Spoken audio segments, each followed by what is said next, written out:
So guys, എന്തൊക്കെയുണ്ട് വിശേഷം? സുഖമായിരിക്കുന്നു കേട്ടോ. അപ്പോൾ നമ്മൾ ഇന്ന് ഒരു യാത്ര തുടങ്ങുകയാണ്. അതായത് UK വന്ന് പല മേഖലയിൽ വർക്ക് വിസകളും ഇല്ലെങ്കിൽ പല മറ്റ് വിസകളെല്ലാം ലഭിച്ചിരിക്കുന്ന കുറേ അധികം വ്യക്തിത്വങ്ങളെ നമ്മൾ ഇൻവൈറ്റ് ചെയ്യുന്നതിന്റെ ഭാഗമായിട്ട് നമ്മളിന്ന് ഉദ്ഘാടനം നടത്തുകയാണ്. അതായത് ഓൺലൈൻ പോഡ്കാസ്റ്റ്. ഓക്കെ, അപ്പോൾ ഇതിൽ ആക്ച്വലി ഞങ്ങൾ ഉദ്ദേശിക്കുന്നത് വെച്ച് കഴിഞ്ഞാൽ UK വന്ന് പല മേഖലയിൽ സെറ്റിൽ ആയിട്ടുള്ള ആൾക്കാരെ, വർക്ക് വിസ കിട്ടിയ ആൾക്കാരെ ഞാൻ കണ്ടിട്ടുണ്ട്, പരിചയപ്പെട്ടിട്ടുണ്ട്. സോ അവരെല്ലാം നമ്മൾ ഇൻവൈറ്റ് ചെയ്യുന്നു എന്നുള്ളതാണ്. ഇന്ന് നമ്മൾ ആദ്യമായിട്ട് തന്നെ നമ്മളൊരു സുഹൃത്തിനെ ഇൻവൈറ്റ് ചെയ്യുകയാണ്, വിഷ്ണു. ഇവിടെ ആക്ച്വലി ഇവിടെ നിൽക്കുന്ന വിസ എന്ന് വെച്ച് കഴിഞ്ഞാൽ നമുക്കധികം, ഞാൻ മുന്നേ തന്നെ പല വീഡിയോസിലൂടെ പറഞ്ഞിട്ടുണ്ടെങ്കിലും അധികം ആൾക്കാരെ ഇപ്പോഴും കയറി ചെല്ലാത്ത അല്ലെങ്കിൽ തിരഞ്ഞു നോക്കാത്ത ഒരു വിസ സ്കീമാണ് നമ്മുടെ ഗ്ലോബൽ ടാലന്റ് വിസ. വളരെ നല്ലൊരു വിസ സ്കീമാണ്. ഒരു 3 ഇയേഴ്സിന്റെ PR, 3 to 5 ഇയേഴ്സിനകത്ത് PR ലഭിക്കുന്ന ഒരു സ്കീം തന്നെയാണ്. അപ്പോൾ ഇതിനെക്കുറിച്ച് കുറെ കാര്യങ്ങൾ ഇതുവരെ മലയാളത്തിൽ ഇതേപോലെ ഗ്ലോബൽ ടാലന്റ് വിസ കിട്ടി ആരെയും ഇന്റർവ്യൂ ചെയ്തിട്ടുണ്ടോ എന്ന് എനിക്ക് അറിഞ്ഞുകൂടാ. എനിക്ക് തോന്നുന്നു ഫസ്റ്റ് ഇന്റർവ്യൂ ആയിരിക്കും. അത് വിഷ്ണു ആണ് നമ്മുടെ ഫസ്റ്റ് ഇന്റർവ്യൂവിൽ തന്നെ, എനിക്കൊന്ന് മലയാളത്തിൽ തന്നെ അങ്ങനെ ഒരു ഇന്റർവ്യൂ വരുന്നത്. അപ്പോൾ ഞാൻ വിഷ്ണുവിനെ ഇൻട്രൊഡ്യൂസ് ചെയ്യാണ്. Vishnu, welcome to the show. Good morning. തീർച്ചയായിട്ടും ഞാനാണ് താങ്ക് യു പറയട്ടെ. കാരണം ഗ്ലോബൽ ടാലന്റ് വിസയൊക്കെ എടുത്തിരിക്കുന്ന മലയാളികൾ ഇവിടെ വളരെ കുറവാണ്. അതിനെക്കുറിച്ച് അറിവില്ലായ്മയാണ് ഏറ്റവും വലിയൊരു കാര്യം. ഓക്കെ, അപ്പോൾ ആ ഒരു ആദ്യം നമുക്ക് കിട്ടിയ, ഞാൻ അപ്രോച്ച് ചെയ്തപ്പോൾ തന്നെ യെസ് നമുക്ക് ചെയ്യാം എന്ന് പറഞ്ഞു, ഇല്ലെങ്കിൽ ഇങ്ങോട്ട് അപ്രോച്ച് ചെയ്തിട്ട് വന്ന ഒരു വ്യക്തി എന്നുള്ള രീതിക്ക് ശരിക്കും പറഞ്ഞാൽ ഞാൻ വളരെ ഹാപ്പിയാണ്. കാരണം ഇത് മറ്റുള്ളവർക്ക് അറിയണം, ഷെയർ ചെയ്യണമെന്ന് മനസ്സിൽ വിചാരിച്ചതിൽ. ഓക്കെ, അത് വിചാരിക്കുക മാത്രമല്ല, നമ്മൾ പ്രവൃത്തിയിൽ കൊണ്ടുവന്നു അല്ലേ. സോ നമ്മൾ വിഷ്ണുവിനെ ഇൻട്രൊഡ്യൂസ് ചെയ്യുന്നു. വിഷ്ണു പറഞ്ഞു എങ്ങനെയാണ്, എവിടെയാണ്. അതിനും ഒരു കാര്യം പറയാൻ പറ്റും, ചാനൽ ഇൻഫർമേറ്റീവ് ആയിട്ടുള്ള ചാനലാണ്, സബ്സ്ക്രൈബ് ചെയ്യാൻ മറക്കരുത്. അത് മാത്രമല്ല, നിങ്ങളുടെ സുഹൃത്തുക്കൾക്ക് ഷെയർ ചെയ്തെത്തിക്കുക. കാരണം UK വന്ന് ജോലിയില്ല, വിസ കിട്ടുന്നില്ല എന്നൊക്കെ പറയുന്ന ഒരു വിഭാഗം ആൾക്കാരുണ്ട്. എങ്കിലും ഇങ്ങനെ ഒരു വശം കൂടിയുണ്ട്, നമ്മൾ കയറി ചെല്ലാത്ത, തിരഞ്ഞു നോക്കാത്ത ഒരു വിസ സ്കീമാണ്. സോ വിഷ്ണു, വാ തുടങ്ങാം. അപ്പോ ഞാൻ എന്റെ ബാക്ക്ഗ്രൗണ്ടിനെ പറ്റി പറയാം. എഡ്യൂക്കേഷൻ ബാക്ക്ഗ്രൗണ്ട് തന്നെ പറയാം. ബിടെക് കഴിഞ്ഞു, പിന്നെ MTech കഴിഞ്ഞു. പിന്നെ അത് കഴിഞ്ഞിട്ട് ഒരു 4 years ഓഫ് എക്സ്പീരിയൻസ്, 2 years ഇന്ത്യയിലും പിന്നെ 2 years മിഡിൽ ഈസ്റ്റിലും ആയിരുന്നു. അത് കഴിഞ്ഞിട്ട് പിന്നെ റിസർച്ച് ഓറിയന്റഡ് ആയിട്ട് പോകണം എന്നുള്ളൊരു മൈൻഡ് സെറ്റ് ആയിരുന്നു ആദ്യം തൊട്ടേ ഉണ്ടായിരുന്നത്. അപ്പോ നമുക്ക് എന്തൊക്കെ കൊറോണ വന്നു, പിന്നെ ആപ്ലിക്കേഷൻസ് ഒന്നും അങ്ങനെ അക്സെപ്റ്റ് ആയില്ല. അപ്പൊ ഏറ്റവും ഈസി വഴി എന്ന് പറയുകയാണെങ്കിൽ സ്റ്റുഡന്റ് വിസ. അപ്പൊ ആ സമയത്ത് ഏറ്റവും ഈസിലി ആക്സസബിൾ എന്ന് പറയുന്നത് UK ആയിരുന്നു. അപ്പൊ ഞാനിപ്പോ പ്ലാൻ എന്ന് പറഞ്ഞാൽ റിസർച്ച് നടത്തിയിട്ടാണ്. കാരണം എനിക്ക് MTech ഉണ്ടായിരുന്ന തെർമൽ സയൻസ് ആൻഡ് എനർജി സിസ്റ്റത്തിലായിരുന്നു. പിന്നെ എനിക്ക് വർക്ക് എക്സ്പീരിയൻസ് മെയിൻലി സസ്റ്റൈനബിൾ എനർജിയിലായിരുന്നു എന്റെ മെയിൻ എക്സ്പീരിയൻസ് ഉണ്ടായിരുന്നത്. അപ്പൊ അത് കുറച്ച് കാൽക്കുലേറ്റ് ചെയ്തിട്ടാണ് ഞാൻ റിന്യൂവബിൾ എനർജി മാസ്റ്റേഴ്സ് ഞാൻ എടുത്തത്. യൂണിവേഴ്സിറ്റി ഓഫ് അബർഡീനിലായിരുന്നു. അപ്പൊ ഞാൻ കുറെ റിസർച്ച് നടത്തിയിട്ടാണ് എനിക്ക് എഡിൻബ്രാന്ന് വന്നിട്ടുണ്ടായിരുന്നു. പിന്നെ 2 സ്ഥലത്ത് അപ്ലൈ ചെയ്തിട്ടായിരുന്നു.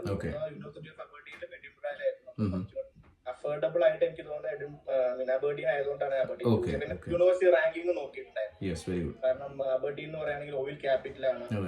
അത് മാത്രമല്ല ഇഷ്ടം പോലെ ഇപ്പൊ റിന്യൂവബിൾ എഞ്ചിനീയറിംഗ് റിലേറ്റഡ് ഓർഗനൈസേഷൻസ് ഇഷ്ടം പോലെ ഇപ്പൊ ഡെവലപ്പ് ചെയ്തിട്ടുള്ളത് അബർഡീനിലാണ് ഇപ്പൊ ഉള്ളത്. അപ്പൊ ഇതെടുത്തു. പിന്നെ ആസ് യൂഷ്വൽ എല്ലാ ആൾക്കാരെയും പോലെ ജോബ് ഹണ്ടിങ് ആയിരുന്നു മെയിൻ ആയിട്ടുള്ളത്. അപ്പൊ ഞാനത് അതിന്റെ ഇടയ്ക്ക് എന്ന് പറയുകയാണെങ്കിൽ ഇപ്പൊ ഞാൻ സെപ്റ്റംബറിലാണ് വന്നിട്ടായിരുന്നു 2023. അപ്പൊ ഫസ്റ്റ് സെമസ്റ്റർ കഴിഞ്ഞ സമയം തൊട്ട് ഞാൻ ഓരോ സ്ഥലത്ത് അപ്ലൈ ചെയ്തിട്ട് ഇങ്ങനെ തുടങ്ങിയിട്ടുണ്ടായിരുന്നു. പിന്നെ ഈ റിസർച്ച് ഓറിയന്റഡ് ഒരു മൈൻഡ് സെറ്റ് ആയതുകൊണ്ട് ഞാൻ ഇങ്ങനെ നോക്കി ഇപ്പൊ റിസർച്ച് ഓറിയന്റഡ് പോകാൻ എന്തൊക്കെയാണ് വഴിയുന്ന മക്കളാണ്. ഇപ്പൊ ഈ ജസ്റ്റ് നോക്കിയപ്പോഴാണ് ആദ്യം ഒരു ഗ്ലിംസ് വരെ കണ്ട് ഗ്ലോബൽ ടാലന്റ് വിസ നോക്കിയപ്പോ കുറെ ചടങ്ങാണ് എന്നുള്ള രീതിയിൽ. പിന്നെ അതാണ് മെയിൻ, നമ്മുടെ ഇത് കാണുമ്പോൾ മനസ്സിൽ തോന്നുന്നത് ചടങ്ങാണ്. അപ്പൊ ആദ്യം സ്കിപ്പ് ചെയ്തു ഞാൻ. പിന്നെ ഞാൻ നോക്കി സ്കിൽഡ് വർക്ക് വിസ. അങ്ങനെ നമുക്കിപ്പോ സ്കിൽഡ് വർക്കർ വേണമെങ്കിൽ പിന്നെ ഒന്നാമത്തെ കാര്യം നമുക്ക് ഇത് വേണം, നമുക്കൊരു സ്പോൺസർ വേണം. അത് മാത്രമല്ല ത്രഷോൾഡും കൂടി. അപ്പൊ അത് ഭയങ്കര കോമ്പറ്റീഷൻ ആണ്. ഇപ്പൊ നമുക്കിപ്പോ ഞാൻ നോക്കുകയാണെങ്കിൽ ഇപ്പൊ ഇവിടുത്തെ ഒരു മാർക്കറ്റ് അനുസരിച്ച് ഇറ്റ് ഡസന്റ് മാറ്റർ നമ്മൾ എന്ത് ഡിഗ്രിയാണ് എടുക്കണേന്നുള്ള ഇവിടെ നമുക്ക് എക്സ്പീരിയൻസ് ഉണ്ടോ, നോളജ് ഉണ്ടോ എന്നാണ് മെയിൻ ആയിട്ട് നോക്കുന്നത്. സർട്ടിഫിക്കറ്റിലല്ല കാര്യം, നോളജ് സ്കിൽസ് അല്ല കാര്യം, നമുക്ക് എക്സ്പീരിയൻസും കാര്യങ്ങളാണ് മെയിൻ ആയിട്ട് നോക്കുന്നത്. അപ്പൊ ഞാൻ വിചാരിച്ചു ഓക്കെ, അപ്പൊ എന്റെ ഒരു ഇത് വെച്ചാൽ ഞാൻ കുറച്ച് റിസർച്ച് പേപ്പേഴ്സ് ഒക്കെ പബ്ലിഷ് ചെയ്തിട്ടുണ്ടായിരുന്നു. അപ്പൊ ഞാൻ വിചാരിച്ചു okay, instead of job research ആയിരിക്കും കുറച്ചും കൂടെ ഭേദം. കാരണം കുറെ സ്ഥലത്ത് ജോബിന് അപ്ലൈ ചെയ്തിട്ടുണ്ടായിരുന്നു, റെസ്പോൺസ് ഒന്നും വന്നിട്ടുണ്ടായിരുന്നു. അങ്ങനെയാണ് ഞാൻ പിന്നെയും ഓക്കെ രണ്ടാമതും ഇതിലേക്ക് തന്നെ. അപ്പൊ ഓക്കെ എന്റെ മനസ്സിൽ കിടന്ന് ഞാൻ റൊട്ടേറ്റ് ഓക്കെ ഇതിലും ട്രൈ ചെയ്താലും ഇതിനെപ്പറ്റി റിസർച്ച് ചെയ്തു.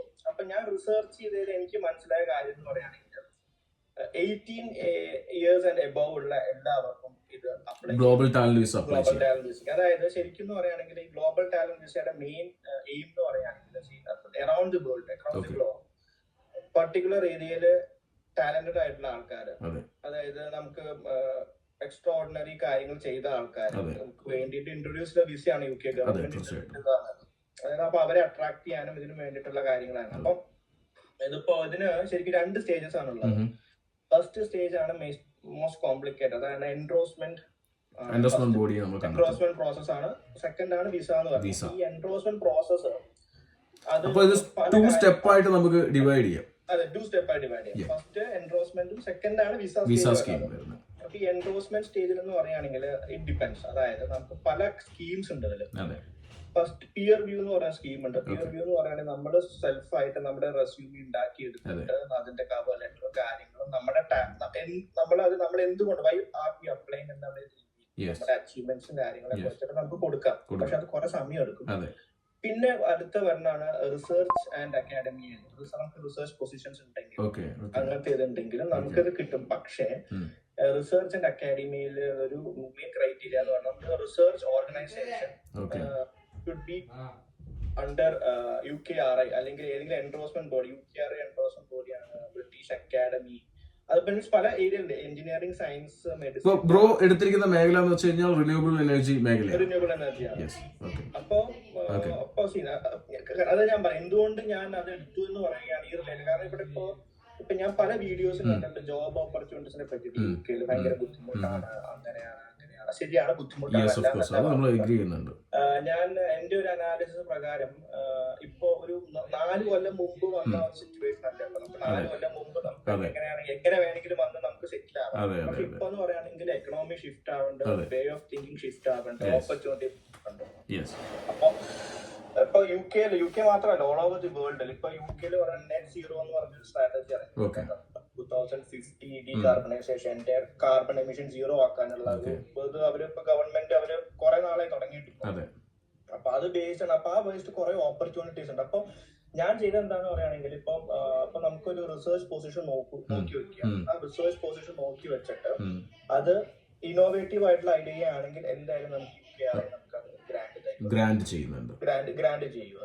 പക്ഷെ അതിന് കുറെ പ്രോസസ്സുകൾ ഉണ്ട്. നമ്മുടെ ഐഡിയ ആക്സെപ്റ്റ് ചെയ്യണം. അപ്പൊ നമ്മളിപ്പോ ബേസിക്കലി നമ്മളൊരു സിവിയും കാര്യങ്ങളും ഉണ്ടാക്കി അയച്ചൊരു എൻറോൾമെന്റ് കിട്ടുന്നതിനേക്കാളും 10 times ഈസിയാണ് ഇവിടുത്തെ ഒരു ഓർഗനൈസേഷൻ നമ്മൾ സപ്പോർട്ട്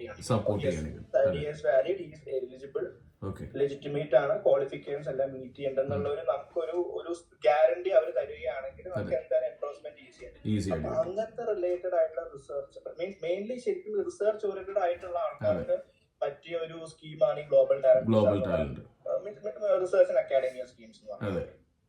അപ്പോ ആ എൻറോൾമെന്റ് ആണ് ഫസ്റ്റ്. നമുക്കിപ്പോ അങ്ങനത്തെ നമ്മുടെ ഈ ഡീറ്റെയിൽസും കാര്യങ്ങളും വെച്ചിട്ട് നമ്മളിപ്പോ കൊടുക്കുകയാണ് അവരുടെ വെബ്സൈറ്റിൽ അല്ലെങ്കിൽ അവർക്ക് മെയിൽ അയക്കുകയാണെങ്കിൽ നമ്മൾ ഏത് എൻറോൾമെന്റ് ബോഡിയാണ് എൻറോൾമെന്റ് ബോഡി നമ്മുടെ അസസ് ചെയ്യും. ഓക്കെ ലെജിറ്റ് ആണോ കാര്യങ്ങളും എല്ലാം ഇതാണോ എന്നുള്ള അസസ് ചെയ്തിട്ട് നമുക്ക് എൻറോൾമെന്റ് ലെറ്റർ തരും. ഈ എൻറോൾമെന്റ് ലെറ്ററിൽ തന്നെ ഇപ്പൊ ബ്രോ പറഞ്ഞ പോലെ സെറ്റിൽമെന്റിന്റെ കാര്യം 3 years അതിലും ക്രൈറ്റീരിയാസ് ഉണ്ട്. അതായത് 2 കാറ്റഗറി ആയിട്ടാണ് വരുന്നത്. ഒന്ന് എക്സെപ്ഷണൽ ടാലന്റും ഒന്ന് എക്സെപ്ഷണൽ പ്രോമിസും. ഈ എക്സെപ്ഷണൽ ടാലന്റഡ് കാറ്റഗറിയിൽ വരുന്ന ആൾക്കാർക്ക് 3 years നമുക്ക് ILR അപ്ലൈ ചെയ്യാൻ പറ്റും. പിന്നെ എക്സെപ്ഷണൽ പ്രോമിസിൽ വരുന്ന ആൾക്കാർക്കാണ് 5 yearsനുള്ളിൽ അപ്ലൈ ചെയ്യാൻ പറ്റും. അപ്പൊ ഈ എക്സെപ്ഷണൽ അത് നമ്മളല്ല തീരുമാനിക്കുന്നത്, അത് അവരുടെ എൻറോൾമെന്റ് ബോഡിയാണ് നമ്മുടെ അച്ചീവ്മെന്റ് കാര്യങ്ങൾ അനുസരിച്ച്. അപ്പൊ എനിക്ക് വന്നേക്കുന്ന എക്സെപ്ഷണൽ ടാലന്റ് കാറ്റഗറിയാണ് വന്നത്. എക്സെപ്ഷണൽ ടാലന്റ് പിന്നെ എൻറോസ് ഫണ്ടർ കാറ്റഗറി രണ്ടും ഒന്നിച്ചാണ് എനിക്ക് വന്നിട്ടുണ്ടായിരുന്നത്. എൻറോസ് ചെയ്തിട്ടുണ്ടായിരുന്നു ഒരു ഓർഗനൈസേഷൻ. അങ്ങനെയാണ് വന്നിട്ടുണ്ടായിരുന്നത്. അപ്പൊ നമുക്ക് എനിക്ക് 3 കൊല്ലത്തിനുള്ളിൽ ILR അപ്ലൈ ചെയ്യാം. അപ്പം പിന്നെ നമുക്ക് എഞ്ചിനീയറിംഗ് എന്ന് പറയുകയാണെങ്കിൽ നമുക്കിപ്പോ ഈ അതായത് ഡിജിറ്റൽ ഇതിന് വേറെ ടെക്നീഷ്യൻ എന്ന് പറയും. ഇപ്പൊ നമ്മുടെ ഈ ഡേറ്റാ സയൻസ്, സോഫ്റ്റ്വെയർ എഞ്ചിനീയറിംഗ് അങ്ങനത്തെ ഉള്ള ആൾക്കാർക്ക് ടെക്നീഷ്യൻ വരും. ആർട്സ് എല്ലാ മേഖലകളിലും നമുക്ക് ഈ ഗ്ലോബൽ ടാലന്റ് വിസ ആപ്ലിക്കബിൾ ആണ്. നമുക്ക് അതിനകത്ത് അക്കാദമിക് റിസർച്ച്, പിന്നെ കൾച്ചർ, ആർട്ട് ആൻഡ് കൾച്ചർ, അങ്ങനെ പക്ഷെ എല്ലാ മേഖലയിലും പലതിനും പല എൻഡോസിംഗ് ബോഡിയാണ്. Yes yes yes yes okay. അപ്പൊ നമ്മൾ ആ റിലവന്റ് ആയിട്ടുള്ള എൻഡോസിംഗ് ബോഡിയിൽ നമ്മൾ അത് നമ്മുടെ അത് കുറെ നമുക്ക് ചെയ്യാം, നമുക്ക് നമ്മളെ അത്രയും പ്രൂവ് ചെയ്യണം, നമുക്ക് നമ്മുടെ കയ്യിൽ കാര്യങ്ങൾ. അതെ അതെ അതെ അതെ. അപ്പോ എന്റെ ഒരു അഭിപ്രായത്തില് നമ്മള് ഈ നമ്മുടെ ഒരു ഓൺ ഇതില് നമ്മൾ അപ്ലൈ ചെയ്യണേക്കാളും നല്ലത് നമ്മുടെ എന്തെങ്കിലും ഇന്നോവേറ്റീവ് ആയിട്ടുള്ള ഐഡിയാസ് ഉണ്ടെങ്കിൽ യൂണിവേഴ്സിറ്റി അപ്രോച്ച് ചെയ്യുക, അല്ലെങ്കിൽ ഇന്നോവേറ്റീവ് ആയിട്ടുള്ള പ്രൊജക്ടുകൾ ഉണ്ടെങ്കിൽ, അതായത് ഇന്നോവേഷൻ കാറ്റഗറി വരുന്ന പ്രൊജക്ട്സ് ആണെങ്കിൽ അത് അക്സെപ്റ്റ് ചെയ്തിട്ട് കുറച്ചുകൂടാണ് നല്ലത്. നമുക്കിപ്പോ പെട്ടെന്ന് കിട്ടാനുള്ള ചാൻസ് കൂടുതലാണ്. ബട്ട് സ്റ്റിൽ അവര് ഓർഗനൈസേഷൻ അക്സെപ്റ്റ് ചെയ്യണമെങ്കിൽ കുറെ സെറ്റ് ഓഫ് ഇൻട്രൊഡ്യൂഷൻ. ഓക്കെ, ഇനി ഞാൻ ചോദിക്കുന്നത് വെച്ച് കഴിഞ്ഞാൽ ഇപ്പോ ബ്രോ ഇപ്പോൾ കുറച്ചധികം റിസർച്ച് ചെയ്ത് എക്സ്പീരിയൻസ് ഉള്ള ഒരു വ്യക്തിയാണ് അല്ലെ, അതുകൊണ്ട് ബ്രോ അതിനകത്ത് കൂടുതൽ ഫോക്കസ്ഡ് ആയി അതിനകത്ത് ലഭിച്ചു. ഞാൻ ഇനി ഇത് കേൾക്കുന്ന ആദ്യമായിട്ട് കേൾക്കുന്ന ഒരുപാട് ആൾക്കാരുണ്ടാവും. ഗ്ലോബൽ ടാലന്റ് വിസ, ഇങ്ങനെ യു കെയിൽ അങ്ങനെ ഒരു വിസ ഉണ്ടോ, അതിനകത്ത് പോസിബിലിറ്റീസ് എങ്ങനെ? ഒരു കാര്യം യു കെയിൽ മാത്രമല്ല, എല്ലാ സ്ഥലത്തും ഉണ്ട്, കാനഡയിലും ഉണ്ട്, ഓസ്ട്രേലിയയിലും ഉണ്ട്. പക്ഷെ എനിക്ക് കുറച്ചുകൂടി ഈസിലി ബ്രോ യെസ് കണ്ടിന്യൂ. ഞാൻ റെക്കോർഡിംഗ് സ്റ്റോപ്പ് ചെയ്തൊന്ന് സ്റ്റാർട്ട് ചെയ്തു. അപ്പൊ യു കെയിൽ മാത്രമല്ല, പല സ്ഥലത്തും ഇപ്പൊ കാനഡയിലായാലും ശരി, ഓസ്ട്രേലിയയിലും ഉണ്ട്. പക്ഷെ കുറച്ചും കൂടി ആക്സസിബിൾ യു കെയിലത്തെയാണ്. ഞാൻ എന്റെ റിസർച്ച് ഇതുള്ളത് യു കെയിലാണ്. പിന്നെ ഇതിന്റെ കുറച്ച് ബെനിഫിറ്റ്സ് ഞാൻ പറയുകയാണെങ്കിൽ, നമുക്കിപ്പോ നേരത്തെ പറഞ്ഞ പോലെ നമുക്ക് ഈ ത്രഷോൾഡിന്റെ ഇതില്ല. ഓക്കെ, ഒന്നാമത്തെ കാര്യം അത്. പിന്നെ രണ്ടാമത്തെ കാര്യം, നമുക്ക് ഇപ്പൊ എംപ്ലോയ്മെന്റ് സ്വിച്ച് ചെയ്യുകയാണെങ്കിൽ നമുക്ക് ഹോം ഓഫീസിൽ നമുക്ക് പറയേണ്ട കാര്യമില്ല. സ്പൗസിനെ കൊണ്ടുവരാം. അല്ല, സ്പൗസിനെ കൊണ്ടുവരാണെങ്കിൽ നമുക്ക് അതിൽ കുറച്ച് കളവുകളുണ്ട്. ഫോർ എക്സാമ്പിൾ, നമുക്ക് ഇപ്പോൾ സ്കിൽഡ് വർക്ക് വിസയിൽ കൊണ്ടുവരുന്ന ബാങ്ക് ബാലൻസ് ഇവിടെ അങ്ങനത്തെ ഒന്നും ഇല്ല. വളരെ തുച്ഛമായ എമൗണ്ട് ആണ് കാണിക്കുന്നത്. മറ്റൊരു ഇതിലുള്ളത്. പിന്നെന്താ, പിന്നെ സെറ്റിൽമെന്റിന്റെ കാര്യം 3 to 5 years ഏത് കാറ്റഗറിയെ പറഞ്ഞാൽ അതനുസരിച്ച്. പിന്നെ നമുക്ക് കമ്പനി ഡയറക്ടർ ആവാം, സ്വന്തമായിട്ട് കമ്പനി തുടങ്ങാം. പക്ഷെ ഏകട റെസ്ട്രിക്ഷൻ എന്ന് പറയുകയാണെങ്കിൽ നമുക്ക് സ്പോർട്സ് കോച്ച് ആയിട്ടോ എല്ലാ ടൈറ്റിലും വരുന്ന പബ്ലിക് ഫണ്ട്സ് ക്ലെയിം ചെയ്യാൻ പറ്റില്ല. ഇത് മാത്രമേ ഉള്ളൂ.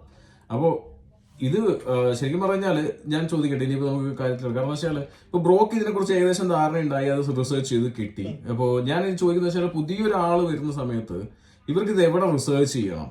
ഇപ്പൊ അവര് പല മേഖലയുള്ളവരായിട്ടുണ്ടായിരിക്കും. ഇത് എവിടെ റിസർച്ച് ചെയ്താലാണ് കൂടുതൽ ഇൻഫർമേഷൻസ് അതിനകത്ത് കിട്ടുക? ഇത് ഞാൻ പറഞ്ഞെന്താന്ന് പറയുകയാണെങ്കിൽ, ഈ ഇതിന്റെ ഒരു ഡ്രോബാക്ക് എന്ന് പറയുകയാണെങ്കിൽ, നമുക്കിപ്പോ it's all up to us.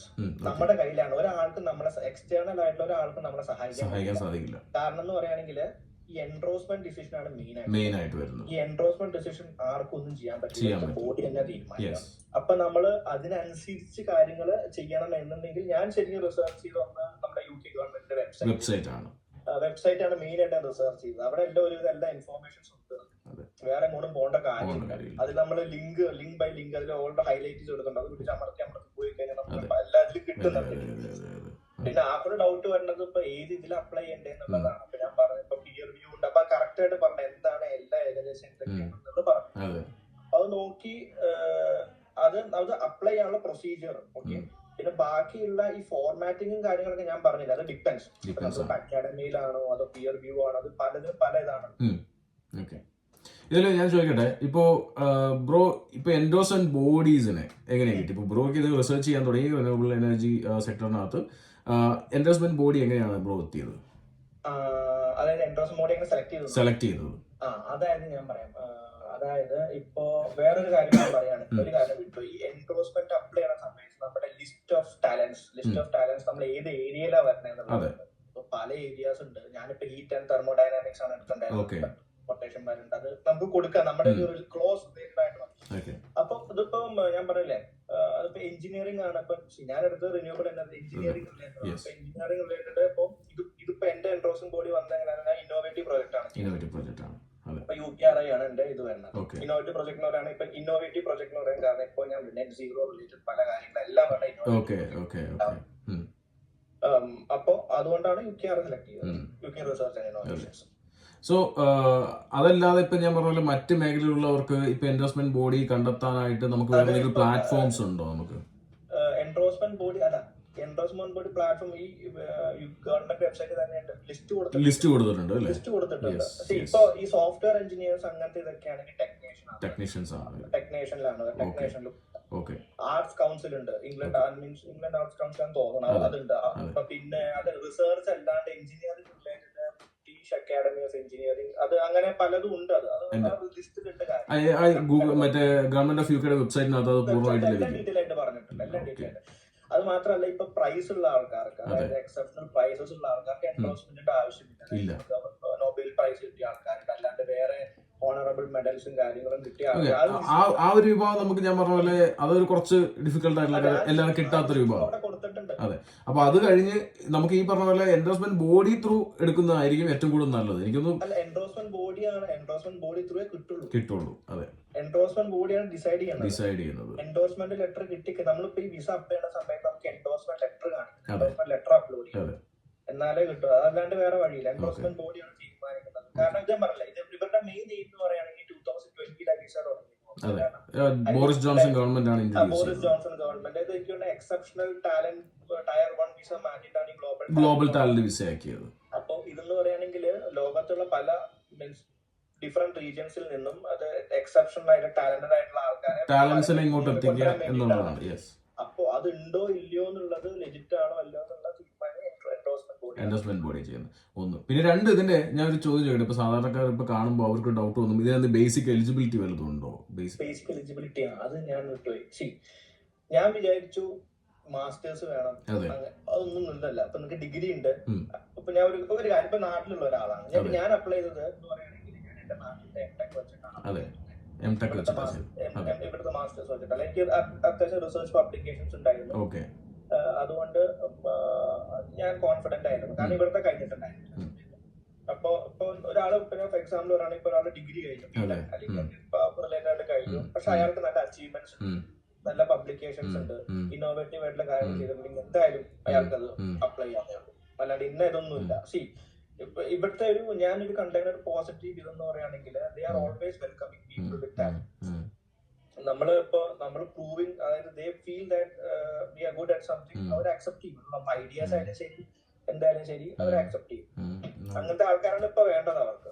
അല്ല, ഞാൻ പറഞ്ഞല്ലേ, ഇവിടെ ഇപ്പൊ കഴിഞ്ഞ ദിവസങ്ങളിൽ ഞാൻ വീഡിയോ ചെയ്തപ്പോഴും അതിന് മുമ്പാണെങ്കിൽ എനിക്കൊരു 3-4 പേര് ഇതുപോലെ ഗ്ലോബൽ ടാലന്റ് വിസ നേടിയ, പല മേഖലകളിൽ നേടിയ ആൾക്കാരെ ഞാൻ കാണാനായിട്ട് സാധിച്ചു. അപ്പൊ അവരെല്ലാവരും ഒരു ഭാഗ്യത്തിന് എന്ന് വെച്ച് കഴിഞ്ഞാൽ വരുന്ന ദിവസങ്ങളിലെല്ലാം അവർ ഇതേപോലെ ഇന്റർവ്യൂ കാര്യങ്ങൾ തരാം എന്ന് പറഞ്ഞിട്ടുണ്ട്. തീർച്ചയായിട്ടും അതാണ് ഞാൻ പറഞ്ഞത്, പലവർക്കും പല അതായിരിക്കും. ഇപ്പൊ ചിലരിപ്പോ PR അപ്ലൈ ചെയ്യാനായിട്ട് സമയമായി ചിലർക്ക്. ചിലവർക്ക് ILR അപ്ലൈ ചെയ്യാനുള്ള സമയമായിട്ടുണ്ട്, 5 കൊല്ലം 3 കൊല്ലം 3 ഇയേഴ്സിന്റെ 3 ഇയേഴ്സ് 5 ഇയേഴ്സ്, അത് ഡിപെൻഡ്സ്. ഇതിപ്പോ ഞാൻ ഹഡേഴ്സ്ഫീൽഡിൽ നിന്ന് ഒരു പെൺകുട്ടിയെ കണ്ടു. അപ്പൊ പുള്ളിക്കാരിക്ക് ആക്ച്വലി ഇപ്പോ ഇത് PR അപ്ലിക്കേഷൻ ഇടേണ്ട സമയമായി. അപ്പോ കാര്യങ്ങള് അപ്പോ ശരിക്കും പറഞ്ഞാല് കുറച്ച് പേരെ അറിഞ്ഞിട്ടുള്ളൂ. അതെന്താന്ന് പറയുകയാണെങ്കിൽ അത് ഞാൻ എനിക്ക് ഒരു കാര്യം പറയാനുള്ളത്, ഞാൻ പല വീഡിയോസും കണ്ടിട്ടുണ്ട്. UK മാത്രമൊന്നുമല്ല, എല്ലാ സ്ഥലത്തും ജോബ് ഓപ്പർച്യൂണിറ്റീസ് ഇല്ല, അങ്ങനെയാണെങ്കിൽ ശരിയാണ്, ഓപ്പർച്യൂണിറ്റീസ് ഇല്ല, കറക്റ്റ് ആണ്. പക്ഷെ എനിക്ക് എന്റെ ഇത് നമ്മൾ കോഴ്സ് എടുത്ത് വരുമ്പോ, ഞാനിപ്പോ ഒരു പ്രാവശ്യം വീഡിയോ ഇട്ടിട്ടുണ്ടായിരുന്നു, ഒരു കോഴ്സ് എടുത്ത് വരാൻ സെലബ്രിറ്റി റിലേറ്റഡ് ഫീൽഡിലല്ല. ഇപ്പോഴത്തെ നമ്മളിപ്പോ കോഴ്സ് എടുക്കുമ്പോ എന്ന് പറയുകയാണെങ്കിൽ ഇപ്പോഴത്തെ ഒരു ഇതനുസരിച്ച് ആ കൺട്രിയിൽ എന്താണ് വേണ്ടതെന്ന് അനുസരിച്ചാണ്. അപ്പൊ ഞാൻ ഫോർ എക്സാമ്പിൾ ഇപ്പൊ ഞാൻ UK ആയിരുന്നു തന്നെ പറയാം. UK ഇപ്പൊ നേരത്തെ പറഞ്ഞ നെറ്റ് സീറോ റിലേറ്റഡ് കാര്യങ്ങൾ, renewable energy, subsurface engineering, subsea engineering, offshore engineering, energy transition, ഇതെന്നൊക്കെ പറയുന്നത് നല്ല സ്കോപ്പുള്ള സബ്ജക്ട്സ്. കാരണം നെറ്റ് സീറോനെ പ്രൊമോട്ട് ചെയ്യുന്ന എല്ലാ കോഴ്സുകൾക്കും നല്ല സ്കോപ്പുള്ളതാണ്. അപ്പൊ ജോബ് ഓപ്പർച്യൂണിറ്റീസ്, ചിലപ്പോൾ ഇന്റേൺഷിപ്പ് ആയാലും അല്ലെങ്കിൽ ഇപ്പോ എല്ലാ ഗ്രാജുവേറ്റ് റോൾസ് ആയാലും എല്ലാത്തിനും നല്ല ഓപ്പർച്യൂണിറ്റീസ് എടുക്കും അവരാൾക്കാർ. ഇത് പ്രശ്നം എന്താ വെച്ച് കഴിഞ്ഞാൽ പിള്ളേർ ഇപ്പോൾ ഏജൻസി പോകുമ്പോൾ ഏജൻസിക്ക് ഈസി ആയിട്ട് അവർക്ക് മനസ്സിലാവുന്നത്, അതായത് എല്ലാ ഏജൻസിയിലിരിക്കുന്ന സ്റ്റാഫുകളും അത്രയ്ക്കും കോമ്പറ്റന്റ് ആയിട്ടുള്ള ആൾക്കാരല്ല. അപ്പൊ അവര് അപ്പൊ ഈസി ആയിട്ടുള്ള സബ്ജക്റ്റ് MBA MBA പിടിച്ചോ, അല്ലെങ്കിൽ പബ്ലിക് ഹെൽത്ത്, പബ്ലിക് ഹെൽത്ത്. അതിപ്പോ നടക്കില്ല, പണ്ടൊക്കെയാണ് നടക്കും. പക്ഷെ ഇപ്പൊ എന്ന് പറയുകയാണെങ്കിൽ ഈ ഇമിഗ്രേഷന്റെ കാര്യങ്ങളൊക്കെ കൂടി സെലക്ടീവ്, ഗവൺമെന്റ് ഇപ്പൊ സെലക്റ്റീവ് ആയിട്ട് വരണം. അതാണ് ഏറ്റവും കൂടുതൽ ഒരു ചാലഞ്ച് അപ്രീഷിയേറ്റ് ചെയ്യുന്ന കാരണമാണ്. കാരണം വെച്ച് കഴിഞ്ഞാല് ഗവൺമെന്റ് ചെയ്യുന്നത് വെച്ചാൽ ഇവിടെ ക്വാളിഫൈഡ് ആയിട്ടുള്ള, അല്ലെങ്കിൽ ഇവിടെ ആവശ്യമുള്ള ആൾക്കാർ വരട്ടെ എന്നുള്ളത് മാത്രമേ. അങ്ങനെയാണ്. അത് ശരിക്കും അത് ഒരു കണക്കിന് നല്ലതാണ്. കാരണം ഇപ്പൊ അങ്ങനെ ഡിസിഷൻ എടുത്തു കഴിഞ്ഞാൽ നമ്മുടെ ഭരണ ആൾക്കാരാണെങ്കിൽ റിസൈൻ ചെയ്ത കോഴ്സ് എടുക്കും. അപ്പൊ അവർക്കും അത് ഗുണം ചെയ്യും. ഇവിടെ അല്ലെങ്കിൽ വേറെ സ്ഥലത്ത്. ഇപ്പൊ ഞാനിപ്പോ റിന്യൂവബിൾ എനർജി എന്ന് പറയുകയാണെങ്കിൽ ലോകത്ത് എമ്പാടും ഓപ്പർച്യൂണിറ്റി ഉള്ള ഒരു സബ്ജക്റ്റ് ആണ്. അപ്പൊ നല്ലൊരു യൂണിവേഴ്സിറ്റിന്ന് ഡിഗ്രി എടുത്തു കഴിഞ്ഞിട്ട് പുറത്തേക്ക് പോവാം, അല്ലെങ്കിൽ ഇവിടെ തന്നെ ഇഷ്ടംപോലെ ഓപ്പർച്യൂണിറ്റീസ് വന്നുകൊണ്ടിരിക്കും. അതെ അതെ, അല്ല ഡിഗ്രി എടുക്കുമ്പോൾ അതും കൂടി വളരെ ഇമ്പോർട്ടന്റ് ആയിട്ട് കാര്യം നോട്ട് ചെയ്യണം. നിങ്ങൾ തന്നെ റിസർച്ച് ചെയ്ത് നിങ്ങൾ തന്നെ അസൈൻമെന്റും പ്രൊജക്റ്റ് ഒക്കെ ചെയ്ത് പഠിക്കണം. വല്ലവരെ കൊണ്ട് അസൈൻമെന്റും പ്രൊജക്റ്റും ചെയ്ത് ഡിഗ്രി എടുത്ത് കൈവച്ചിട്ട് ജോലി കിട്ടിയില്ല എന്ന് പറയുന്നതിന് അർത്ഥമില്ല.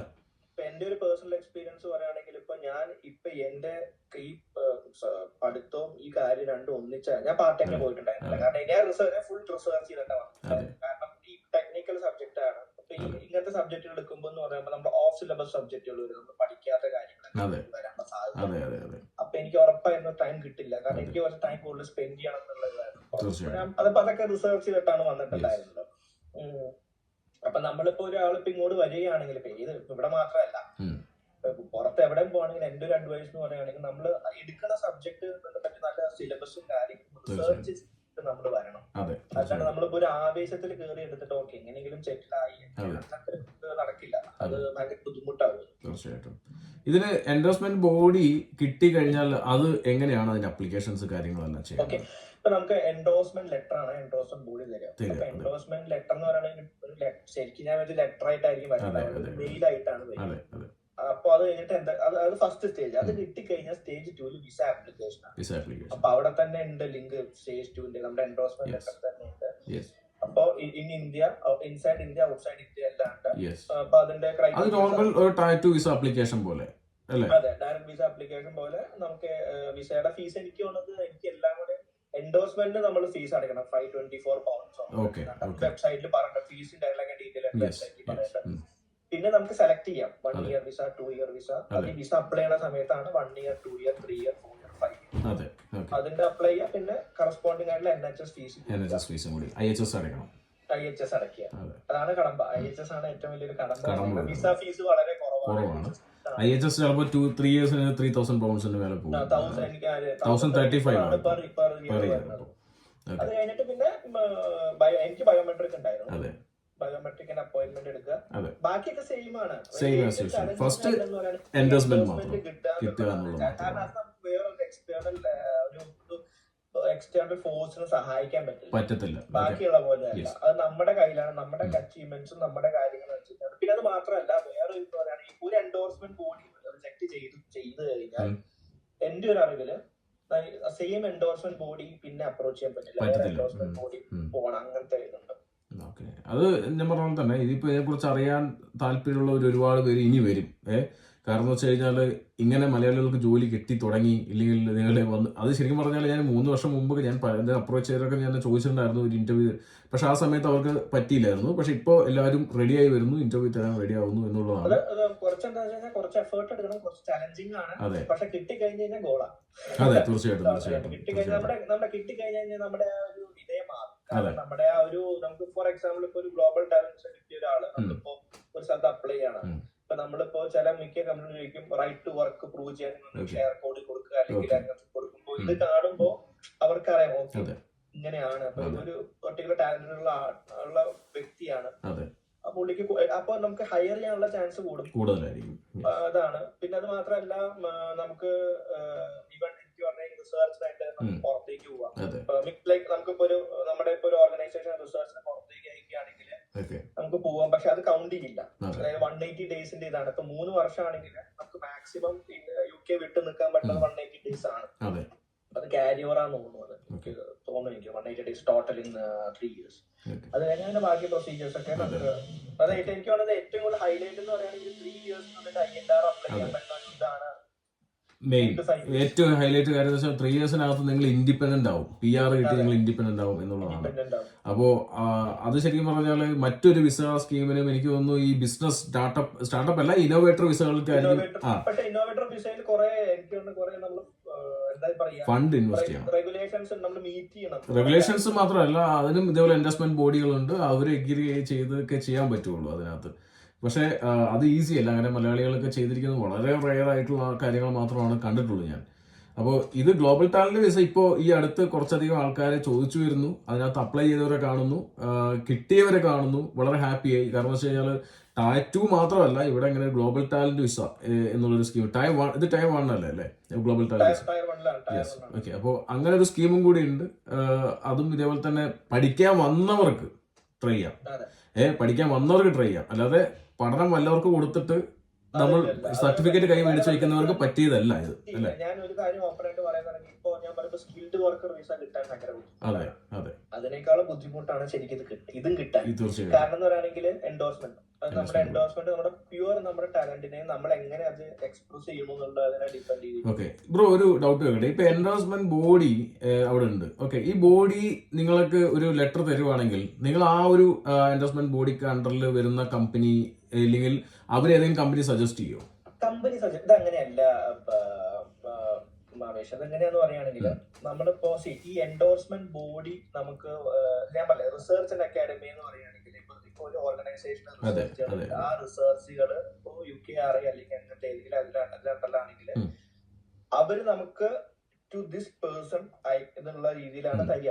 അതായത് ഇങ്ങനെ ഇതാളാണ്, ഓക്കെ ഈ സ്ഥലത്ത് ഇങ്ങനെയൊക്കെ ക്വാളിഫിക്കേഷൻസ് ഉണ്ട്, അവര് എന്റെ ഗ്യാരണ്ടി തരികയാണ് ഇന്ന ആൾ ഇതാണെന്ന്. അപ്പൊ നമ്മൾ ആ ഒരു എൻഡോഴ്സ്മെന്റ് ബോഡിക്കാണ് നമ്മൾ അയക്കുന്നത്. Okay okay. അപ്പോ അവര് ആണോ ഇപ്പൊ ബ്രോ ഇപ്പൊ വർക്ക് ചെയ്യുന്ന കമ്പനി? അങ്ങനെ ഞാൻ റിസർച്ചർ ആയിട്ടാണ് വർക്ക് ചെയ്യുന്നത്, അല്ല നമുക്കിപ്പോ പറയുകയാണെങ്കിൽ ഈ കമ്പനിയും ഇതുമായിട്ട് ബന്ധമില്ല, ഇത് കമ്പനിയായിട്ട് ബന്ധമില്ല. കാരണം ഇത് നിങ്ങൾക്ക് പറ്റേ ഓരോ ഓർഗനൈസേഷനും ഓരോ ഗവൺമെന്റിനും ഓരോ ബോഡീസും ഈ ഗ്രാന്റ് കൊടുക്കണ്ട റിസർച്ച്.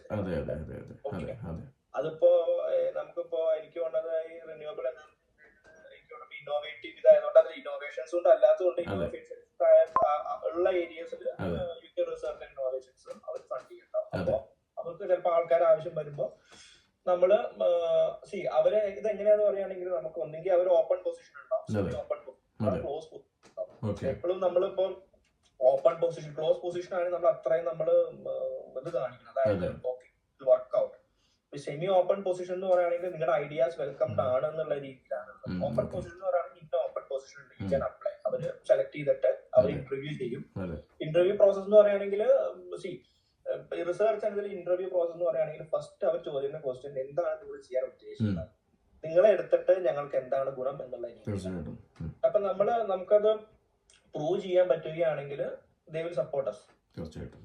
അതാണ് അങ്ങനെയാണ് ആ സപ്പോർട്ട് ചെയ്യാൻ പറ്റില്ല. ഇപ്പൊ ഇൻഡിവിജ്വൽ ആയിട്ട് അപ്ലൈ ചെയ്യണേക്കാളും നല്ലത് ഇങ്ങനെ നമ്മൾ പോയി അപ്ലൈ ചെയ്യുകയാണെങ്കിൽ ചാൻസസ് ഇസ് 10 times. അപ്പോൾ തീർച്ചയായിട്ടും ഇതിനകത്ത് നമുക്ക് ചുരുക്കി പറഞ്ഞു കഴിഞ്ഞാൽ ഗ്ലോബൽ ടാലന്റ് വിസ നമുക്ക് ഒരു ശരിക്കും പറഞ്ഞാൽ ഒരു എൻഡോഴ്സ്മെന്റ് ബോഡി നമ്മളെ അംഗീകരിക്കുകയാണെങ്കിൽ നമുക്ക് ഇതേപോലെ അവരുടെ അണ്ടറിൽ റിസർച്ചർ ആയിട്ടോ ഇല്ലെങ്കിൽ മറ്റ് ഇതേപോലെ എൻഡോഴ്സ്മെന്റ് ബോഡിയിൽ അണ്ടർ വരുന്ന ഓർഗനൈസേഷനിൽ നമുക്ക് റിസർച്ചർ ആയിട്ടോ ഇല്ലെങ്കിൽ മറ്റ് ജോബുകൾ ആയിട്ട് ചെയ്യാൻ സാധിക്കും, അല്ലേ? അതെ. യെസ്. ഇപ്പൊ ഞാൻ പറയുകയാണെങ്കിൽ ഇപ്പൊ എൻഡോഴ്സ്മെന്റ് ബോഡിയുടെ അണ്ടറിൽ പറഞ്ഞ ഏതൊക്കെ ഓർഗനൈസേഷൻ ഗവൺമെന്റ് വെബ്സൈറ്റിനകത്ത് ഈ വീഡിയോയുടെ താഴെ എന്തായാലും ഗവൺമെന്റ് വെബ്സൈറ്റ് താഴത്ത് മെൻഷൻ ചെയ്യുന്നുണ്ട്. എനിക്ക് തോന്നുന്നു നിങ്ങൾക്ക് റിസർച്ച് ചെയ്യാൻ താല്പര്യമുള്ളവർക്ക് അത് നമ്മൾ ഡീപ്പായിട്ട് ഇറങ്ങി ചെല്ലുമ്പോഴേ നമുക്ക് ഡീപ്പായിട്ട് ഇറങ്ങി ചെല്ലും. നമ്മൾ സെർച്ച് ചെയ്ത് അതിന്റെ ഉള്ള ലിങ്ക്സ് ഉണ്ട്, ലിങ്കിന്റെ ഉള്ള ഇൻഡെപ്ത് ആയിട്ട് എടുത്തോണ്ടിരിക്കും. അതിന്റെ ഉള്ള എല്ലാം മെൻഷൻ ചെയ്യുന്നുണ്ട്, ഏതൊക്കെ ഓർഗനൈസേഷൻ ആണ് ഓരോ എൻഡോഴ്സ്മെന്റ് ബോർഡ് അണ്ടറിൽ വരുന്നത്. കാരണം അങ്ങനെ എൻഡോഴ്സ്മെന്റ് ബോർഡ് അണ്ടറിൽ വരുന്ന ഓർഗനൈസേഷൻസ് മാത്രമേ എൻഡോഴ്സ്മെന്റ് കിട്ടിയിട്ട് കാര്യമുള്ളൂ, എൻഡോഴ്സ്മെന്റ് കൊടുക്കുള്ളൂ. അതെ.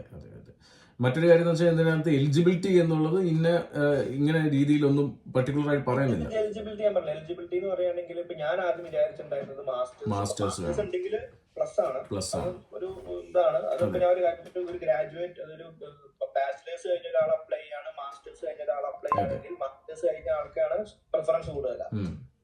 അല്ലെങ്കിൽ ഒരു PhD കഴിഞ്ഞ ആൾക്കാർക്കാണെങ്കിൽ PhD കഴിഞ്ഞ ആൾക്കാണ് മാസ്റ്റേഴ്സ് കൊടുത്തതിനൊക്കെ അവർ വെയ് ചെയ്യുക. ഓക്കെ ഇയാൾക്ക് മാസ്റ്റേഴ്സ് ഉണ്ട്, ഓക്കെ ഇന്നതാണ്. അപ്പൊ കുറച്ചും കൂടെ കിട്ടാനുള്ള ചാൻസസ് കൂടുതലാണ്. അപ്പൊ നമുക്ക് ക്വാളിഫിക്കേഷൻ എത്ര കൂടുന്നു അത്രത്തോളം നമുക്ക് അഡ്വാൻറ്റേജ് സാധാരണ. പിന്നെ ഈ ക്വാളിഫിക്കേഷനെ ഓവർകം ചെയ്യാൻ എന്തെങ്കിലും അച്ചീവ്മെന്റ്സ് ഉണ്ടെങ്കിൽ അതാണ് നല്ലത്. അതെ തീർച്ചയായിട്ടും. അപ്പോൾ എനിക്ക് തോന്നുന്നു ഈ ഒരു സെക്ഷനിലൂടെ നമ്മൾ ഓൾമോസ്റ്റ് എല്ലാ കാര്യങ്ങളും കവർ ചെയ്തു. ഇനി എന്തെങ്കിലും വിട്ടിട്ടുണ്ടോ ബ്രോ നമ്മൾ ഇതിനകത്ത്? നമ്മള് എന്തെങ്കിലും ചോദിക്കുകയാണ്. പിന്നെ എൻഡോഴ്സ്മെന്റ് കിട്ടിക്കഴിഞ്ഞ് കഴിഞ്ഞാൽ എൻഡോഴ്സ്മെന്റ് ലെറ്റർ കിട്ടിക്കഴിഞ്ഞാൽ 3 മാസത്തിനുള്ളിൽ നമ്മള് ഇത് വിസയ്ക്ക് അപ്ലൈ ചെയ്തിരിക്കണം. അല്ലെങ്കിൽ അത് ഇൻവാലിഡ് ആവും. പിന്നെ നമ്മള് വീണ്ടും പിന്നെ കിട്ടാന്ന് പറഞ്ഞ ചടങ്ങായിരിക്കും. അതെ, പിന്നെ കിട്ടാന്ന്. പിന്നെ വേറെ എന്താ, പിന്നെ എനിക്ക് ഈ ഇതില് പറയാനുള്ളതെന്ന് പറയുകയാണെങ്കിൽ, ഈ ഇപ്പൊ വരുന്ന സ്റ്റുഡൻസിന് അല്ലെങ്കിൽ ഇപ്പൊ വരുന്ന ആൾക്കാർക്ക് എവിടെ പോകണം, ഇപ്പൊ UK മാത്രമല്ല എവിടെ പോണ ആൾക്കാർക്കാണെങ്കിലും അഡ്വൈസ് കൊടുക്കാനുള്ളതെന്ന് പറയുകയാണെങ്കിൽ, നമ്മള് കോഴ്സസ് നോക്കുമ്പോ നമ്മള് ചൂസ് ചെയ്തിട്ട് നമ്മൾ കോഴ്സസ് സെലക്ട് ചെയ്യാൻ പറ്റുള്ളൂ. ഓപ്പർച്യൂണിറ്റീസ് നോക്കിയിട്ട്, അല്ലെങ്കിൽ എന്തെങ്കിലും കോഴ്സ് എടുത്തിട്ട് ഇനി ഇവിടെ സർവൈവ് ചെയ്യാൻ പറ്റില്ല. ഇനി എവിടെയാണെങ്കിലും, ഇപ്പോ UK മാത്രമല്ല, ഇപ്പൊ കാനഡ ആണെങ്കിലും എവിടെയായാലും എന്തെങ്കിലും കോഴ്സ് എടുത്തിട്ട് പോയി സെറ്റിൽ ആവാൻ പറ്റില്ല. ഇനിയിപ്പോ നടക്കില്ല. ഇപ്പൊ കോഴ്സ് എടുക്കുക, നന്നായിട്ട് റിസർച്ച് ചെയ്യുക അതിനെ പറ്റിയിട്ട്, പിന്നെ സ്ട്രഗിൾ ചെയ്യേണ്ടി വരും. അല്ല, ഇപ്പൊ എല്ലാം പെട്ടെന്ന് കിട്ടി കഴിഞ്ഞ പിന്നെ സുഖം ഉണ്ടാവില്ലല്ലോ. കാരണം ഞാൻ നല്ല സ്ട്രഗിളിംഗ് ഫേസിൽ കൂടെ പോയിട്ടുണ്ടായിരുന്നതാണ്. ഇപ്പൊ കഴിഞ്ഞിട്ടായാലും എനിക്ക് അത്യാവശ്യം നല്ല പാക്കേജ് ഒക്കെ ഉണ്ടായിരുന്നു ഞാൻ വർക്ക് ചെയ്ത സ്ഥലത്ത്. അപ്പൊ റിസർച്ച് ഉള്ള ഒരു പാഷൻ കൊണ്ടാണ് ഞാൻ അതൊക്കെ ഇട്ടെറിഞ്ഞ് ഇങ്ങോട്ട് വന്നത്. യൂണിവേഴ്സിറ്റി നോക്കാൻ ഞാൻ വിചാരിച്ചിട്ടുണ്ടായിരുന്നു, ഓക്കെ അഫോർഡബിൾ ആയിട്ടുള്ള നല്ലൊരു യൂണിവേഴ്സിറ്റിയിൽ പഠിക്കണം. പാഷന് പുറകെ പോവാ എന്നുള്ള സന്തോഷ് ജോർജ് പറഞ്ഞ ഒരു വാക്ക് ഓർമ്മ വരുന്നു. കാരണം പാഷന് പുറകെ പോവാ, അത് അങ്ങനെയാണ് തന്നെയാണ്. ഞാൻ പാഷന് പുറകെ തന്നെയാണ് പോയിട്ടായിരുന്നു. അപ്പൊ ഞാനിപ്പോ ഓപ്പർച്യൂണിറ്റി സീക്ക് തന്നെയാണ്, എങ്ങനെയെങ്കിലും സെറ്റിൽ ആവാന്നുള്ള ഒരു മെന്റാലിറ്റി ഉണ്ടായിരുന്നില്ല. ഓപ്പർച്യൂണിറ്റി സീക്ക് തന്നെയാണ് വന്നിട്ടുണ്ടായിരുന്നത്. അപ്പൊ ഞാൻ വന്ന സമയം തൊട്ട് തന്നെ അതിന് ട്രൈ ചെയ്തിട്ടുണ്ടായിരുന്നു, ജോബ് അപ്ലിക്കേഷനും കാര്യങ്ങളും. കാരണം ഒക്കെ എക്സ്പീരിയൻസ് ഉണ്ടായിരുന്നു, പിന്നെ ഓൾറെഡി മാസ്റ്റേഴ്സ് ഉണ്ടായിരുന്നു. അത് വെച്ചിട്ട് എന്തെങ്കിലും നടക്കുമോ ഞാൻ ട്രൈ ചെയ്തിട്ടുണ്ടായിരുന്നു. പക്ഷെ ബുദ്ധിമുട്ടായിരുന്നു. പിന്നെയാണ് ഇതിന് ഈ ഗ്ലോബൽ ടാലന്റ് വിസ എന്നുള്ള ഒരു ഇതുണ്ടെന്നുള്ള ഞാൻ ക്രോസ് ചെയ്ത് അതിനെ റിസർച്ച് നടത്തി, പിന്നെ അതിനുള്ളതൊക്കെ നോക്കി എൻഡോഴ്സ്മെന്റ് ബോഡി അതൊക്കെയാണ് നോക്കി ഓർഗനൈസേഷൻ അപ്രോച്ച് ചെയ്ത് അങ്ങനെയൊക്കെയാണ്. ഓക്കെ, എനിവേ അത് ഒരു വലിയൊരു കാര്യമാണ്. അപ്പോൾ നിങ്ങൾ പറഞ്ഞിരിക്കുന്നത് ഒരു ഓപ്പർച്യൂണിറ്റിയുടെ വാതിൽ പതിയെ നമ്മൾ തുറന്നിടുകയാണ്. വരുന്ന ദിവസങ്ങളിൽ ഇതേപോലെ ഗ്ലോബൽ ടാലന്റ് വിസ കിട്ടിയ പല മേഖലയിൽ കിട്ടിയ ആൾക്കാർ അവരവരുടെ വശങ്ങൾ, അവരവരുടെ ഒരു ക്ലാരിറ്റി അവർ തരുന്നതായിരിക്കും. അപ്പോൾ ഇത് ശരിക്കും പറഞ്ഞാൽ ഇനിയുള്ള ആൾക്കാർക്ക് നല്ല രീതിയിൽ റിസർച്ച് ചെയ്യാം, പഠിക്കാൻ വരാം. പക്ഷെ ഇവിടെയുള്ള ആവശ്യമുള്ള അല്ലെങ്കിൽ UK ആവശ്യമുള്ള കോഴ്സുകൾ എടുത്തിട്ട് വരിക, എന്നാൽ മാത്രമേ ഇനി ഇവിടെ ഓപ്പർച്യൂണിറ്റി ഉള്ളൂ. നമുക്ക് ഇപ്പൊ നമ്മുടെ കയ്യിൽ സ്കില്ലുണ്ട്, ക്വാളിഫിക്കേഷൻ ഉണ്ട്, നമുക്ക് സ്കില്ല് പ്രൂവ് എവിടെ ചെയ്യാൻ പറ്റുന്നുള്ളത് എല്ലാ ലോകത്തെ എല്ലാ സ്ഥലത്തും ഓൾവേസ് വെൽക്കമിങ്. അതിപ്പോ UK മാത്രമല്ല, ജർമ്മനി ആയാലും ഇപ്പൊ നെതർലാൻഡ്സ് ആയാലും. കാരണം ഇപ്പൊ യൂറോപ്പ് ഫുൾ എന്താ പറയുക, ഇപ്പൊ ഈ റിന്യൂവബിൾ എനർജിയുടെ ഒരു ഗുണമെന്ന് ഞാൻ പറയുകയാണെങ്കിൽ, എന്റെ ഒരു എക്സ്പീരിയൻസ് യൂറോപ്പ് വേൾഡ് മൊത്തം യൂറോപ്പിന് നല്ല സ്കോപ്പ് ഉണ്ട്. ഇല്ല, അത് ഇനി ഞാൻ പറഞ്ഞ പോലെ തന്നെ എല്ലാ രാജ്യങ്ങളിലേക്കും റിന്യൂവബിൾ എനർജി അതൊരു എന്താ പറയാ പുതിയൊരു വിപ്ലവം സൃഷ്ടിക്കുന്ന രീതിക്ക് തന്നെ ആയിരിക്കും. റിന്യൂവബിൾ എനർജി മാത്രമല്ല, ഏത് സെക്ടർ ആയിക്കോട്ടെ, നമുക്ക് സ്കില്ലുണ്ട്, അങ്ങനത്തെ നമുക്ക് എക്സ്പീരിയൻസ് ഉണ്ട്, സ്കിൽസ് ഉണ്ട്. ഇപ്പൊ നോൺ എക്സ്പീരിയൻസ് ഇല്ലാത്ത ആൾക്കാരായാൽ പോലും സ്കിൽസ് ഉണ്ട്, അവർക്ക് സ്കിൽസ് ഡെവലപ്പ് ചെയ്യാൻ പറ്റുന്നുണ്ടെങ്കിൽ ഏതൊരു നമുക്ക് ആക്സെപ്റ്റ് ചെയ്യാം, എംപ്ലോയർ നമ്മളെ ആക്സെപ്റ്റ് ചെയ്യും. പക്ഷെ അതിപ്പോ ചിലപ്പോ സമയം എടുക്കും, ചിലപ്പോ നമ്മൾ വിചാരിച്ച പോലെ ആയിരിക്കും. സ്ട്രഗിളിംഗ് ഫേസ് കഴിഞ്ഞിട്ടായിരിക്കും ചിലപ്പോ നമ്മൾ എത്തണ്ട. ഇപ്പൊ പുറത്ത് ഞാൻ കണ്ട പുറത്തേക്ക് പോയിട്ട് കാര്യമില്ല, എല്ലാരും അതൊക്കെ വെറും ഇതാണ്. അല്ല, അത് ഞാൻ പറഞ്ഞ പോലെ തന്നെ ഇപ്പൊ നമുക്കറിയാം, ഈ ഓപ്പർച്യൂണിറ്റിയും സ്കിൽസും നോളജും ഉള്ളവൻ എവിടെയാണെങ്കിലും അവർ വിടൂല. കൺട്രി അത് ഏത് കൺട്രി ആണെങ്കിലും വിടൂല. നിങ്ങൾ അപ്ലൈ ചെയ്തിട്ടുണ്ടെങ്കിൽ അവർ എടുത്തിരിക്കും. പിന്നെ അത് കിട്ടാത്തവരെ തിരിച്ചു വരുന്നതിൽ തെറ്റിരുന്നില്ല, തിരിച്ചു പോകുന്നവര് തിരിച്ചു വരണേ തെറ്റില്ല. പിന്നെ പറയുന്നത് ഓരോരുത്തർക്കും ഓരോ എക്സ്പീരിയൻസ് ആണ്. നമ്മളിപ്പോ ഒരാൾക്ക് കിട്ടില്ല എന്ന് വെച്ചിട്ട് ഇറ്റ്സ് നോട്ട് ദാറ്റ് തീരെ ശരിയല്ല ആർക്കും. ഞാൻ കണ്ടിട്ടുണ്ട് ചില സ്ഥലത്ത് അങ്ങനെ. ഇല്ലില്ല, അത് ഞാൻ ഈ അടുത്ത് തന്നെ അങ്ങനെയുള്ള കുറെ ഇതൊക്കെ വരുന്നത് കണ്ടിട്ടുണ്ട്. പക്ഷെ ഞാൻ പറഞ്ഞ പോലെ തന്നെ കിട്ടാത്തവർ ഒരുപാട് പേരുണ്ട്. അതിന് കാരണങ്ങളും ഉണ്ട്. ഓക്കെ, അതിന് ഒരുപാട് റീസൺസ് ഉണ്ട്. നമുക്ക് എടുത്ത് ചൂണ്ടി പറയാനും കാണിക്കാനും പറ്റും അതിന്റെ റീസൺസ് എല്ലാം. പക്ഷെ കിട്ടിയവരുടെ അടുത്ത് ഞാൻ പറഞ്ഞ കിട്ടിയവർക്കും അവർക്കും കാരണങ്ങൾ പറയാനുണ്ട്. ഒരുപാട് കാരണങ്ങൾ പറയാനുണ്ട് എന്തുകൊണ്ട് അവർക്ക് കിട്ടി എന്നുള്ളത്, അല്ലേ? സോ മെയിൻ ഇതാണ്, രണ്ടിനും ഡിഫറൻസ്. കാരണങ്ങൾ രണ്ടാമത്തെ സ്ഥലത്ത് കാരണങ്ങളുണ്ട്. കാരണങ്ങൾ മനസ്സിലാക്കുക, അതിനാണ് നിങ്ങൾ ശരിക്കും വർക്ക്ഔട്ട് ചെയ്യേണ്ടത്, അല്ലേ? അപ്പൊ പിന്നെ എനിക്കുള്ളത് ഗ്ലോബൽ ടാലന്റ് വിസയെ പറ്റി വേറെ ഒന്നും ഷെയർ ചെയ്യാനില്ല എന്ന് തോന്നുന്നു. ഇപ്പൊ എനിക്ക് അറിയാവുന്ന ഒരു ഇത് 3 years 5 years depends. Exceptional talent ആണ്, എക്സെപ്ഷണൽ പ്രോമിസ് ആണോ എന്നുള്ള ഡിപ്പെൻഡ് ചെയ്യാതെ ഡിസൈഡ് ചെയ്യേണ്ട. ഇതാണ് എന്റെ ഒരു നോളജ്. അത് വളരെ സന്തോഷം. ഇത്രയും ഒരു കാരണം വെച്ച് കഴിഞ്ഞാൽ ആൾക്കാർക്ക് ഞാൻ മുന്നേ പറഞ്ഞൊരു വാതിൽ തുറന്നിട്ടിരിക്കുകയാണ്. വരുന്ന ദിവസങ്ങളിൽ അത് വളരെ വ്യക്തമായിട്ട് തന്നെ ആൾക്കാർക്ക് ഇനിയും മനസ്സിലാവും. അപ്പോൾ അതിലൂടെ സഞ്ചരിക്കാൻ താല്പര്യമുള്ളവർക്ക് വരാം. അതിനുള്ള ഒരു അസിസ്റ്റൻസ് നമുക്ക് പെട്ടെന്ന് തന്നെ സ്റ്റാർട്ട് ചെയ്യാം എന്നുള്ളത് തന്നെയാണ് നമ്മൾ നോക്കുന്നത്. ഓക്കെ, അതായത് ഒരു ക്ലാരിറ്റി ഇപ്പോൾ ഓൾറെഡി ഇവിടെ തന്നു. ഇപ്പോൾ അതല്ല അതിന് പുറമെ വേണമെങ്കിൽ നമുക്ക് ചെയ്യാം എന്നുള്ളത് മാത്രമേ ഉള്ളൂ. ഓക്കെ, എൻഡോഴ്സ്മെന്റ് ബോഡിയിലേക്കൊന്നും നമുക്കൊന്നും ചെയ്യാൻ പറ്റില്ല. അതൊക്കെ അവരവരുടെ ഒന്നും ചെയ്യാൻ അതെ അതെ അതെ അതെ അതിന് ലെറ്റർ കിട്ടാന്നുള്ളതാണ് ഏറ്റവും വലിയ ചടങ്ങ്. അതെ, ഓക്കെ. അപ്പൊ എന്തായാലും അതും ഞാൻ പറയാൻ വിട്ടുപോയി. നമ്മളിപ്പോ ടൈം ലൈൻ ഞാൻ പറയാം. നമ്മളിപ്പോ എൻറോൾമെന്റിന് നമ്മൾ അപ്ലൈ ചെയ്ത് കഴിഞ്ഞാൽ I think so 18 days 3 weeks ആണ് അവര് പറയണത്. 18 to 18 days 3 weeks ആണ് അവര് പറയണത്. അവർക്ക് ആ റിപ്ലൈ കിട്ടാൻ അപ്പൊ അതിന് മുമ്പ് കിട്ടും. ചിലപ്പോ അത് കഴിഞ്ഞിട്ട് ചിലപ്പോ അത് കഴിഞ്ഞാലേ ഉണ്ടാവുള്ളൂ. പിന്നെ ഈ സമ്മർ ടൈമിലൊക്കെ അപ്ലൈ ചെയ്യുമ്പോൾ ആൾക്കാർ വെക്കേഷൻ അപ്പൊ പിന്നെ കൂടുതൽ സമയം എടുക്കുന്നുണ്ടാവും. വിസ പിന്നെ ആസ് യൂഷ്വൽ നമ്മൾ അപ്ലൈ ചെയ്ത് കഴിഞ്ഞാൽ 8 weeks. പിന്നെ നമുക്ക് priority service, super priority service അങ്ങനത്തെ കൊണ്ട് നമുക്ക് ചൂസ് ചെയ്യാം.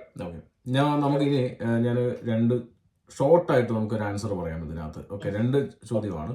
എന്താണ് എൻഡോഴ്സ്മെന്റ് ബോഡി എന്നുള്ളത്? എൻഡോഴ്സ്മെന്റ് ബോഡി എന്ന് പറയുകയാണെങ്കിൽ നമുക്കിപ്പോ UK-ല് മെയിൻ ആയിട്ട് ഈ ഗ്രാന്റ് പ്രൊവൈഡ് ചെയ്യണം അല്ലെങ്കിൽ റിസർച്ചിനെ സപ്പോർട്ട് ചെയ്യണ ഒരു ഹെഡ് എന്ന് വേണ്ട രീതിയിൽ വേണമെങ്കിൽ പറയാൻ നമുക്ക്. അതിപ്പോ അവരാണ് തീരുമാനിക്കുന്നത് എൻഡോഴ്സ്മെന്റ്. അത് ആ ഒരു പ്രോസസ്സിന് whether he's eligible or not എന്ന് തീരുമാനിക്കുന്നത് ഈ എൻഡോഴ്സ്മെന്റ് ബോഡിയാണ്. അപ്പൊ അത് പല ഏരിയകളിലും ഇപ്പൊ എഞ്ചിനീയറിംഗിന് പല എൻഡോഴ്സ്മെന്റ് ബോഡീസ് ഉണ്ട്. ആർട്സ് ആൻഡ് കൗൺസിലിന് വേറെ ഉണ്ട്, മെഡിസിന് വേറെ ഉണ്ട്, റിസർച്ചിന് വേറെ ഉണ്ട്, ഇന്നോവേറ്റീവ് ആയിട്ടുള്ള റിസർച്ചിനും വേറെ ഉണ്ട്. അവരാണ് തീരുമാനിക്കുന്നത്. അവരാണ് മെയിൻ ആയിട്ടുള്ള ഗ്രാന്റ് പ്രൊവൈഡ് ചെയ്യുന്നത്. ഗ്രാന്റ് പ്രൊവൈഡേഴ്സ് അവരാണ്. ഇവരാണ് തീരുമാനിക്കുന്നത് ഗ്ലോബൽ ടാലന്റ് വിസ തരണോ വേണ്ടെന്നുള്ളത്. ഇവരാണ് തീരുമാനിക്കുന്നത് എൻഡോഴ്സ്മെന്റ് തരണോ വേണ്ടെന്നുള്ളത്. ഓക്കെ, വിസ അത് കഴിഞ്ഞിട്ടുള്ളതാണ്. ലാസ്റ്റ് പ്രോസസ് ആണ്. വിസ എന്ന് പറഞ്ഞാൽ അതിന്റെ എൻഡ് റിസൾട്ട് ആണ്. എൻഡോഴ്സ്മെന്റ് തരണോ whether is eligible or not എന്ന് തീരുമാനിക്കുന്നത് എൻഡോഴ്സ്മെന്റ്. ഓക്കെ, ഇനി ഗ്ലോബൽ ടാലന്റ് വിസ വളരെ ഷോർട്ടായിട്ട് പറയുകയാണെങ്കിൽ എന്തായിരിക്കും ഗ്ലോബൽ ടാലന്റ് വിസ?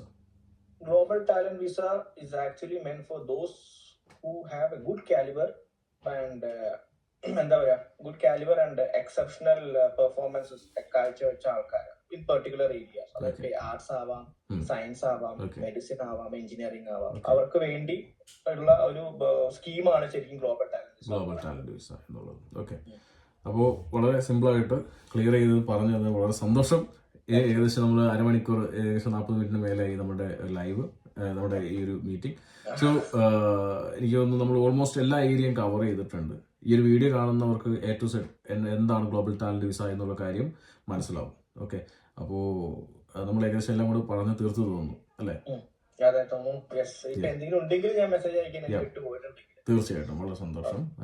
ലൈവ് തന്നതിൽ വളരെ സന്തോഷം. ഓക്കെ.